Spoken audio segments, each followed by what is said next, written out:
خبر حدیثوں میں جس کی آئی وہی زمانہ اب آ گیا ہے۔ خبر حدیثوں میں جس کی آئی وہی زمانہ اب آ گیا ہے۔ زمیں بھی تیور بدل رہی ہے، فلک بھی آنکھیں دکھا رہا ہے۔ پرائے مال کو اپنا سمجھیں، حرام کو بھی حلال جانیں۔ پرائے مال کو اپنا سمجھیں، حرام کو بھی حلال جانیں۔ گناہ کر کے کمال سمجھیں، بتاؤ دنیا میں کیا ہو رہا ہے۔ بھائی کا ہے بھائی رہزن، حقیقی بیٹی ہے ماں کی دشمن۔ بھائی کا ہے بھائی رہزن، حقیقی بیٹی ہے ماں کی دشمن۔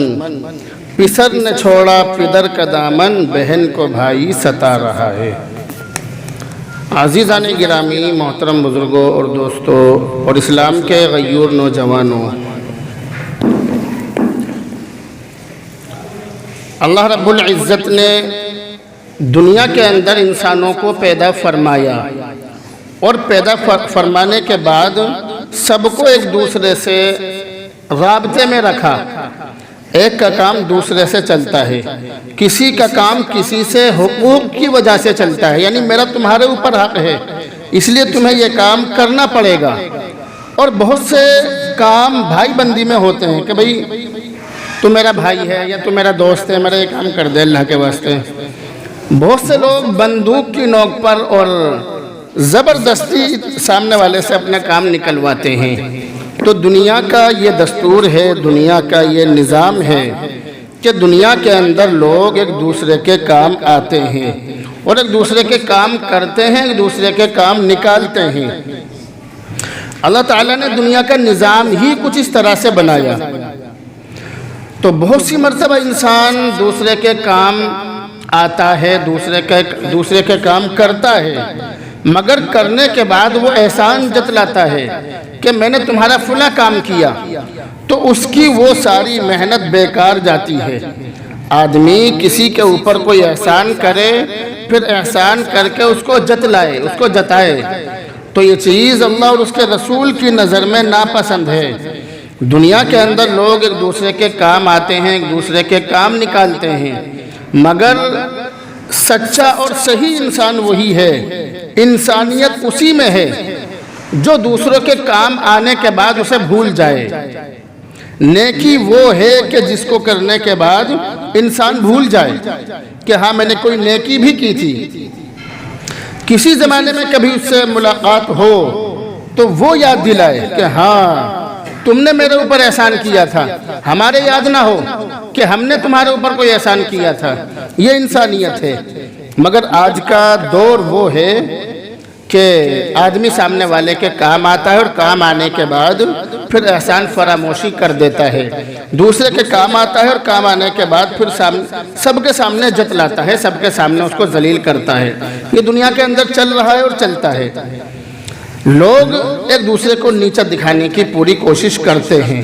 دنیا کے اندر آج کل ایسا بہت زیادہ چل رہا ہے، یعنی آدمی اپنی عزت کر رہا ہے باتوں کے آدھار پر۔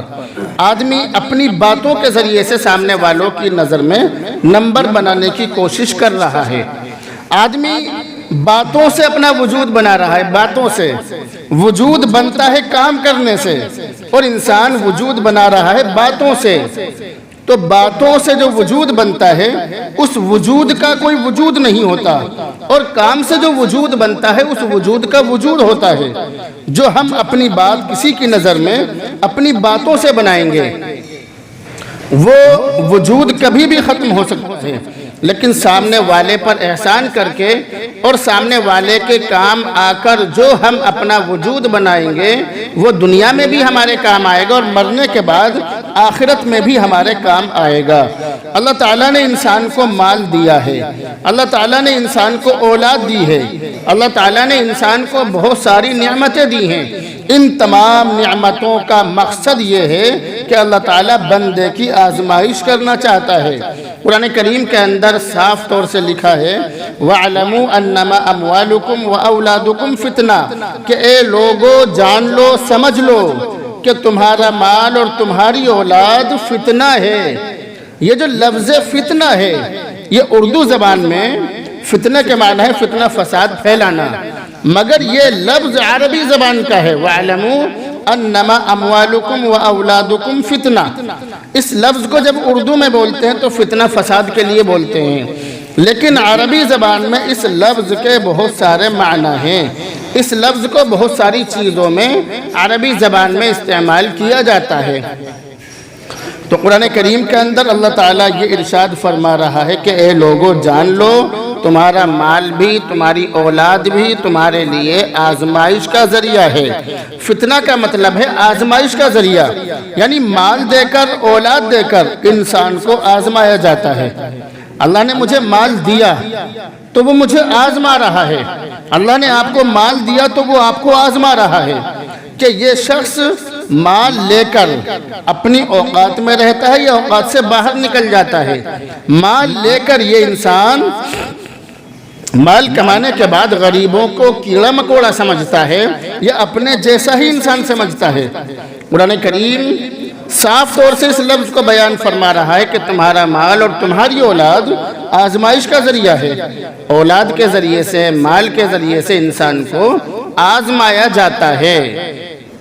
اس کے بارے میں ایک شاعر نے کہا جو نئے مالدار ہوتے ہیں جن کے پاس میں اچانک پیسہ آ جاتا ہے اس کے بعد پھر وہ کسی کو کچھ نہیں سمجھتے اور غریبوں کو کیڑا مکوڑا سمجھتے ہیں، تو ان کے بارے میں ایک شاعر نے یہ کہا کہ جب کمینے عروج پاتے ہیں، عروج کے معنی ہے بلندی، جب کمینے عروج پاتے ہیں گزرے ایام بھول جاتے ہیں، یعنی گزرے ہوئے دن بھول جاتے ہیں۔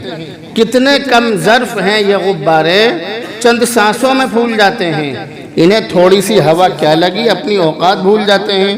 تو اس کے اندر شاعر نے یہ بتلایا کہ اگر اللہ تعالیٰ کسی کو مال دے دے، زیادہ مال دے دے یا زیادہ اولاد دے دے تو اس انسان کو پھر بھی اپنی اوقات نہیں بھولنی چاہیے۔ اوقات کا مطلب ہوتا ہے، آج کل آدمی ایک دوسرے سے کہتا ہے کہ بھئی تیری اوقات کیا ہے، تیری اوقات کیا ہے، تیری اوقات نہیں ہے میرے سامنے کھڑے ہونے کی۔ تو یہ جو لفظ ہے یہ لفظ اوقات کیا ہے یہ سمجھنے کی چیز ہے۔ تو ہم کہتے ہیں کہ بھئی وقت کی جمع اوقات ہے، اوقات کے معنی ہے بہت سارے وقت، تو اوقات کو ہم اس طرح سے استعمال کرتے ہیں کہ بھئی تیری اوقات ہی کیا ہے، لیکن اوقات کے معنی ہے وقت۔ تو اس کا مطلب یہ ہوا کہ تیرا وقت خراب چل رہا ہے، تیری یعنی تو اس وقت اس کنڈیشن میں نہیں ہے کہ ہمارے سامنے بول سکے، تو اس لیے لوگ اس لفظ کو استعمال کرتے ہیں۔ تو بتلانے کا مقصد یہ کہ اللہ تعالیٰ نے انسان کو جو مال دیا، جو اولاد دی، وہ اللہ نے انسان کو آزمانے کے لیے دی۔ اگر انسان اس اولاد کے ساتھ میں، مال کے ساتھ میں اچھا برتاؤ کرے گا تو دنیا میں بھی اور آخرت میں بھی وہ چیز اس کے لیے اچھائی کا سبب ہوگی، جنت میں پہنچانے کا سبب ہوگی۔ اور اگر وہ انسان مال اور اولاد کے ساتھ میں غلط برتاؤ کرے گا، غلط استعمال کرے گا تو یہی چیز اس کے لیے برائی کا ذریعہ ہوگی۔ بہت سارے لوگ اپنی اولاد کو بڑھاوا دیتے ہیں برائی میں، بہت سارے لوگ اپنی اولاد کو برائی میں بڑھاوا دیتے ہیں، محلے والوں پر، پڑوسیوں پر رعب جمانے کے لیے اور ان کو اپنے کنٹرول میں رکھنے کے لیے، اپنے قابو میں رکھنے کے لیے بہت سارے لوگوں کی سوچ اس طرح کی ہے کہ ہمارے چاہے 4 بیٹے ہوں یا 5 بیٹے ہوں، جتنے بھی ہوں ان میں سے ایک بدماش ضرور ہونا چاہیے، اس طرح کی سوچ ہے تاکہ لوگ دبے رہیں۔ ایک بیٹا اس طرح کا ہونا چاہیے، اس طرح کی بہت سارے لوگوں کی سوچ ہے، اور وہ اپنی اولاد کو بڑھاوا بھی دیتے ہیں۔ اپنی اولاد کو برائی میں بڑھاوا دینا یہ اپنے لیے جہنم کا معنی ہے، دنیا میں بھی آخرت میں بھی، کیونکہ پڑوسیوں کو وہ نقصان پہنچا رہا ہے، وقتی طور پر نقصان پہنچائے گا۔ پڑوسی مکان بیچ کر چلا جائے گا، ہو سکتا ہے کل کو اس کا بھی باپ آ جائے، لیکن اپنی اولاد کو جو ہم بڑھاوا دے رہے ہیں، اپنی اولاد کو جو ہم بگاڑ رہے ہیں، اپنی اولاد کو برائی میں اسے سپورٹ کر رہے ہیں، اسے آگے بڑھا رہے ہیں، اور ہمارا مقصد یہ ہے کہ ہمارا سب پر رعب بنا رہے، کوئی ہمارے سامنے آواز نہ نکالے۔ اس طرح کی سوچ جس کی ہے، یہ جو اپنی اولاد کو اس طرح سے بڑھاوا دے رہا ہے تو یہ اولاد ہمیشہ اس کے ساتھ رہنی ہے، اس سے کانٹیکٹ رہے گا اس کی اولاد کا ہمیشہ، دنیا میں اسے پریشان کرے گی، اور جب یہ دنیا سے چلا جائے گا یہ اولاد جتنے بھی غلط کام کرے گی ان تمام غلط کاموں کا پورا پورا گناہ اولاد کو بھی ملے گا، اور جتنا گناہ اولاد کو ملے گا اتنا ہی گناہ اس قبر میں لیٹے ہوئے اس کے باپ کو بھی ملے گا، اس کی ماں کو بھی ملے گا، جو اسے سپورٹ کر رہے ہیں، آگے بڑھا رہے ہیں۔ اس لیے بتلانے کا مقصد یہ ہے کہ ہماری جو اولاد ہے وہ ہمارے لیے آزمائش کا ذریعہ ہے، ہمارے لیے اللہ کی طرف سے اللہ نے اس لیے اولاد دی ہے کہ یہ اس اولاد کے ساتھ میں کس طرح کا برتاؤ کرتا ہے۔ تو مقصد یہی ہے مال دینے کا، اولاد دینے کا، کہ ہم اس کے ساتھ میں اچھا برتاؤ کریں۔ ہمارے پاس مال ہے، مال کا صحیح استعمال کریں۔ ہمارے پاس جو مال ہے اس کا ہم صحیح استعمال کریں، مال کا غلط استعمال نہ کریں۔ اب بہت سارے لوگ جائز طریقے سے مال کماتے ہیں مگر اس کو عیاشیوں میں اڑا دیتے ہیں، اس کو الٹے سیدھے کاموں میں خرچ کر دیتے ہیں۔ تو قرآن کریم بتلا رہا ہے کہ مال اور اولاد دونوں آزمائش کا ذریعہ ہیں۔ اب بہت سارے لوگ اپنے مال کے ذریعے سے ایسا کام کر جاتے ہیں دنیا کے اندر کہ ان کے مرنے کے بعد بھی وہ غلط کام جس کی بنیاد ڈال کر گئے، یا اپنے مال کے ذریعے سے انہوں نے کسی کے بچے کو بگاڑ دیا، یا اپنے مال کے ذریعے سے انہوں نے کچھ اس طرح کا کام کر دیا کہ جو ان کے مرنے کے بعد بھی ہوتا رہے۔ اگر کسی نے اپنے مال کے ذریعے سے اس طرح کا کوئی غلط کام کیا تو مرنے کے بعد بھی اس کو قبر میں لیٹے ہوئے شخص کو اس کا گناہ ملے گا، اور اگر کسی نے اچھا کام کر دیا اپنے مال کے ذریعے سے تو مرنے کے بعد قبر میں لیٹے ہوئے شخص کو اس کا ثواب ملے گا۔ تو اصل مقصد بیان کرنا نہیں ہے، اور وہ انداز میں لا بھی نہیں رہا، بلکہ میں تو آپ سے بات کر رہا ہوں، میں تو آپ سے اس کو مذاکرہ بھی کہہ سکتے ہیں کہ میں آپ سے مذاکرہ کر رہا ہوں۔ قرآن کریم کی آیت میں نے آپ کے سامنے پڑھی، اس آیت کے اندر یہی بتلایا کہ یہ دونوں ہی چیزیں انسان کو جنت یا جہنم میں پہنچانے کا ذریعہ اور سبب ہیں۔ اگر ہم اولاد کے ساتھ میں اچھا برتاؤ کریں، مال کا صحیح استعمال کریں تو یہ دونوں چیزیں جنت میں پہنچانے کے لیے کافی ہیں۔ میں نے کیا لفظ استعمال کیا؟ کافی ہیں، یعنی جنت میں پہنچا دیں گی۔ اور اگر ہم ان چیزوں کا غلط استعمال کریں گے تو ہم خود کتنے ہی نمازی ہوں، کتنے ہی اچھے کام کریں، ایک نہ ایک دن یہ اس مال کا غلط استعمال یا اس اولاد کا غلط استعمال ہمیں جہنم میں پہنچا کر رہے گا۔ قرآن کریم کے اندر بہت ساری جگہوں پر اور حدیثوں کے اندر بھی بہت ساری جگہوں پر اللہ نے مال اور اولاد کی طرف انسان کو توجہ کرنے کے لیے کہا کہ اپنی اولاد کی طرف دھیان رکھو، اپنی اولاد پر نگہبانی رکھو، اپنی اولاد کی دیکھ بھال رکھو۔ اور حدیثوں کے اندر بھی اللہ کے نبی نے ارشاد فرمایا مال کے بارے میں، قرآن کریم کے اندر بھی ہے کہ مال کو اگر صحیح جگہ پر خرچ کریں گے تو بہت سی جگہوں پر بہت سی مرتبہ 10 گنا اور بہت سی مرتبہ 700 گنا اس کا ثواب ملے گا۔ قرآن کریم کے اندر 10ویں پارے میں لکھا من جاء بالحسنۃ فلہ عشر امثالھا، کہ جس نے کوئی نیکی کی، کوئی نیک کام لے کر آیا تو اس کے لیے اس نیکی کا 10 گنا ملے گا۔ اور تیسرے پارے میں لکھا، تیسرے صفحے پر، کہ اللہ کے راستے میں خرچ کرنے کی مثال بتلائی کہ بہت سی مرتبہ ایسے انسان کو 700 گنا بھی ثواب ملتا ہے۔ تو بہرحال بتلانے کا مقصد یہ ہے کہ ہمارے پاس جو مال ہے یا جو اولاد ہے وہ ہمارے لیے آزمائش کا ذریعہ ہے، اللہ تعالیٰ اس کے ذریعے سے ہمیں آزما رہا ہے۔ اللہ کے نبی علیہ السلام کے زمانے میں حاطب بن ثعلبہ نام کا ایک شخص تھا، حاطب بن ثعلبہ نام کا، وہ اللہ کے نبی علیہ السلام کے پیچھے مسجد نبوی میں نمازیں پڑھا کرتا تھا۔ اللہ کے نبی علیہ السلام کے پیچھے مسجد نبوی میں نماز پڑھا کرتا تھا۔ اب جو شخص اللہ کے نبی کے پیچھے نمازیں پڑھتا ہو، میں اسے کس طرح سے اس کے بارے میں بول رہا ہوں کہ اللہ کے نبی کے پیچھے نماز پڑھا کرتا تھا، ورنہ مجھے یہ بولنا چاہیے کہ وہ نماز پڑھا کرتے تھے۔ لیکن آگے کی بات سنیے، اللہ کے نبی کے پیچھے وہ نماز پڑھا کرتے تھے مسجد نبوی میں، مدینے کی مسجد نبوی میں۔